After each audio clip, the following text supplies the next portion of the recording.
Hello everyone. Today we are going to study Kepler's law of planetary motion. Kepler is an astronomer and scientist who gave this law by the study of motion of planets. Astronomers had collected a lot of data on the study of motion of planets by the 16th century. Kepler analyzed this data and arrived at three laws which govern the motion of planet around the sun. These laws came to be known as Kepler's law of planetary motion. Here we see that Kepler's first law.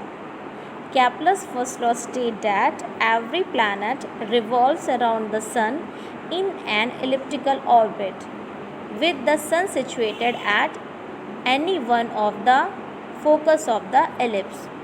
If you see the figure in front of you, this figure shows you that a planet has revolved in an elliptical orbit around the sun, and sun is situated at any one of the focus.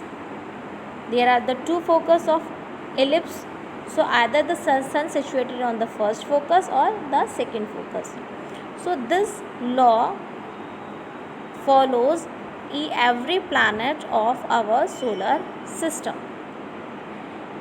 We have shown elliptical path of an planet. This is shown in the figure, and there are the two focus, let F1 and F2, but here in the let F1 and F2.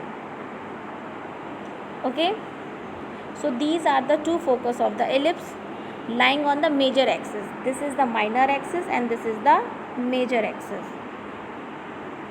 So here we are talking about the major axis. According to Kepler's first law, the sun could be either on F1 or F2. And in the figure, we place sun at F1.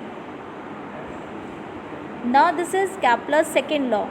According to Kepler's second law, in the elliptical orbit of the planet, the line joining the center of the planet to the center of the sun sweeps equal area in equal interval of time. It means aerial velocity. Aerial velocity, area covered by any body at a particular time interval. Okay. So aerial velocity of the planet around the sun is constant. If you see this diagram shows you that the class interval is of 1 month.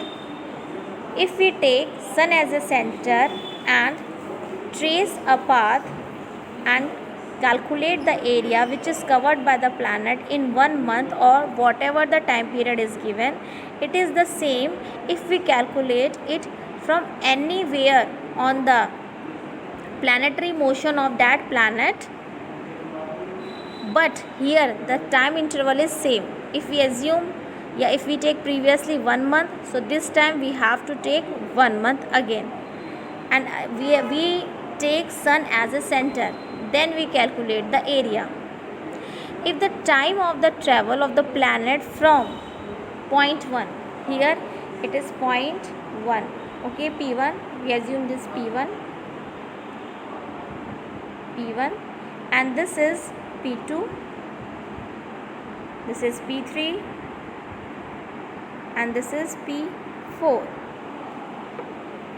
So if the time of travel of the planet from P1 to P2 is the same, here we take 1 month, you can take 2 or 3 days, it depends on you, or that depend on the situation. So if the time of the travel of the planet from P1 to P2 is the same as that from P3 to P4, then according to this law, area, we take sun as a center O, then the area of O P1 P2 equals to the area of O P3 P4. Therefore arc P3 P4 is smaller than arc P1 P2. It means when the planet is closer to the sun, its speed is greater as compared when the sun is very far away.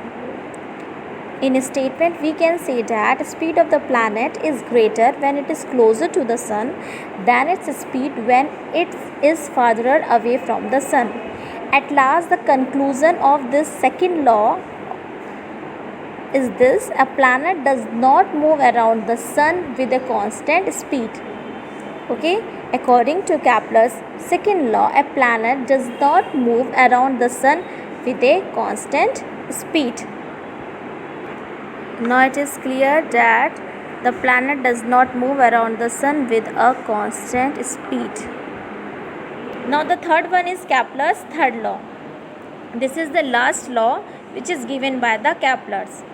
This law states that the square of time period of revolution of a planet around the sun is directly proportional to the cube of the semi-major axis of the elliptical orbit. So we are taking here the time period of revolution of a planet. So whatever the time period of revolution of a planet around the sun, we assume that capital T, the square of that capital T is directly proportional to the cube of the semi-major axis of the elliptical orbit. This is your semi-minor and this is your semi-major. So this is the axis which is your semi-major axis. So we assume that small r.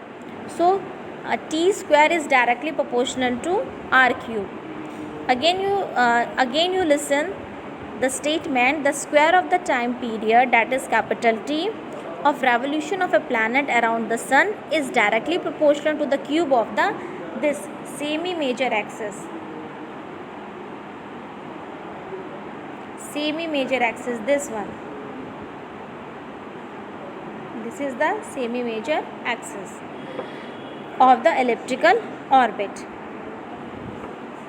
If we see it is in a mathematical form. If we see this is in a mathematical form, then T square is directly proportional to r cube, or we can say that r cube is directly proportional to T square. When we remove this sign of proportionality, we get a constant. This constant is called Kepler's constant. This is called the Kepler's constant.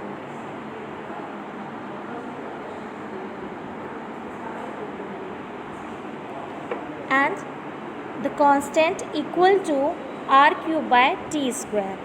This law means that when the size of the elliptical orbit of the planet is large, the time period of the revolution of the planet is more, and vice versa.